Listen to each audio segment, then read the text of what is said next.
ఇంకా ఢిల్లీలో నాకున్న మిత్రులు చాలా వరకు నేను నా జీవితమే స్నేహితులమయం అనమాట. నేను ఫ్లైట్లో ఎక్కితే నా పక్క కూర్చున్న వాళ్ళ దగ్గర వాళ్ళ ఫోన్ నెంబర్ తీసుకుంటాను. You don't believe, next day morning నుంచి వాళ్ళతో టచ్లో ఉంటాను.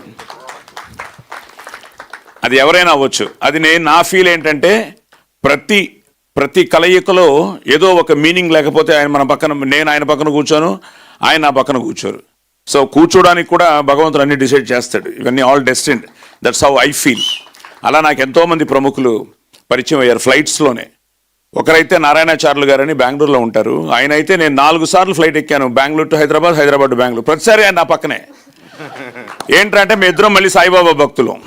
సో అలా కలిసి ఈరోజు ఇండస్ట్రీలో చాలామందికి నేను ఆయన మూలంగా ఉద్యోగాలు ఇప్పించాను. ముఖ్యంగా మన 24 క్రాఫ్ట్స్లో ఉన్న చాలామంది టెక్నీషియన్స్ పిల్లలకి. సో ఇవన్నీ ఏంటంటే that's what I believe. So what ever you give it will come back. ఏదో ఒక బ్లెస్సింగ్లో వస్తుంది. అది మా అమ్మ మాకు నేర్పించిన ఒక జీవన సూత్రం. అది ఈరోజు మళ్ళీ ఆ డివైన్ బ్లెస్సింగ్సే ఈరోజు ఆదికి శంబాలకి రావడం కూడా నేను ఫీల్ అవుతున్నాను. ఆ డివైన్ బ్లెస్సింగ్స్. అందుకనే తప్పకుండా it's a divine blockbuster. So 9th Hindi అవుతోంది. Get ready guys. మనం నార్త్ ఇండియా టూర్ చేయాలేమో. 150 థియేటర్స్ అట. So 9th. సో ఎందుకంటే ఆదికి ఆల్రెడీ కొన్ని తన డబ్డ్ సినిమాలు చాలా బాగా ఆడాయి హిందీలో కూడా. ముఖ్యంగా ఓటీటీ శాటిలైట్లో బాగా చూశారు. ఇప్పుడు ఆల్రెడీ మనం ఇక్కడ ఇంత పెద్ద హిట్ ఇచ్చాం కాబట్టి సాయి సతీష్ కూడా చాలా థ్యాంక్స్ చెప్పాలి. బాంబే మీడియా కానీ మొత్తం నార్త్ ఇండియా మీడియా చాలా బాగా కవర్ చేసింది. ఎక్స్ట్రాడినరీగా కవర్ చేసింది. చాలా బాగా బస్ క్రియేట్ అయింది.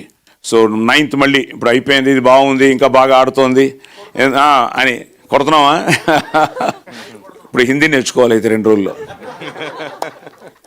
సో 9th హిందీలో రిలీజ్ అవుతోంది. సో తప్పకుండా, ఎందుకంటే నా అదృష్టం ఎంతోమంది గురువులు చూశారు ఈ సినిమాని, ఎంతోమంది పీఠాధిపతులు చూశారు. అసలు మామూలుగా సినిమాలు చూడరు. మన విజయవాడలో ఆ స్వామి చూసి ఫోన్ చేస్తూ ఉంటే ఎంత ఆనందం వేసిందో. అలాగే అందరూ ఈరోజు మొన్న కూడా నేను మొన్న నైటు ఉప్పల్కి వెళ్ళి ఇంకో బ్రహ్మశ్రీ శ్రీరామచంద్రమూర్తి గారు మీ ప్లేస్ అనుకోండి, మీ సినీ పోలీసులో చూసాం. సో అలా ఎంతోమంది ఈరోజు హిందూ ధర్మాన్ని కాపాడేవాళ్ళు. వాళ్ళకి ఎవ్వరూ ఇది శంబాలా అంటే ఒక కమర్షియల్ సినిమా, ఏదో ఒక హారర్ సినిమా అనుకున్నారు, కానీ దీంట్లో ఎంతో డివోషన్ ఉందని వాళ్ళు ఎవరూ ఎక్స్పెక్ట్ చేయలేదు. సో మన ధర్మాన్ని చాలా అందంగా తను టచ్ చేసి బ్యూటిఫుల్గా దాన్ని ఆ మెసేజ్ని అందించడం జరిగింది. సో నిజంగా ఈ సినిమాకి అందరూ ఆశీర్వదించారు. సో మీ అందరి ఆశీర్వాదంతో పాటు విజయపదంలోకి దూసుకెళ్ళిన ఈ సినిమా నెక్స్ట్ మన నార్త్ ఇండియాలో రిలీజ్ అవుతోంది.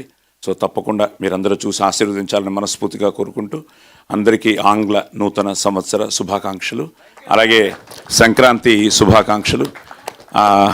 ముక్కోటి దేవతలు మీకు ఆయుర ఆరోగ్య అష్టైశ్వర్యాలు ఇవ్వాలని మనస్ఫూర్తిగా కోరుకుంటూ శంబాలా. Thank you. శుభం భూయాత్. Thank you so much Sai Kumar sir.